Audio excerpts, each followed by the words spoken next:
കാരണം എൻ്റെ ചെറുപ്പത്തിൽ എൻ്റെ ഗ്രാൻഡ് പേരൻസും ഒക്കെ വിത്ത് വിതയ്ക്കാൻ പോകുന്നതിന് മുമ്പ് നിലമൊക്കെ വളരെ നന്നായിട്ട് അടിച്ച് ശരിയാക്കി ഇട്ടതിന് ശേഷം ഈ നെല്ലെടുത്തിട്ട് നന്നായിട്ട് കുതുക്കും, കുട്ടകത്തിനകത്തിട്ടിട്ട് കുതിർത്ത് വാരി കൊട്ടയ്ക്കകത്ത് വെക്കും, വല്ലം കൊട്ടയ്ക്കകത്ത് വെച്ചിട്ട് അതിൻ്റെ പുറത്ത് വലിയ ഭാരം എടുത്ത് വയ്ക്കും.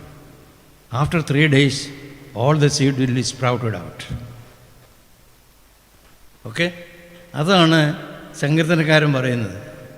കണ്ണുനീരോടെ വിതയ്ക്കുന്നവൻ ആർപ്പോടെ കൊയ്യും. നമുക്ക് ആർപ്പോടുള്ള കൊയ്ത്ത്, ഫ്രൂട്ട് ബെയറിങ് നടക്കണമെങ്കിൽ എന്ത് വേണം? കണ്ണുനീരൊഴുകണം. When you start reading the Bible, when you are taking 1 or 2 words for your preaching process, you soak that word of God in 2 or 3 drops of tears.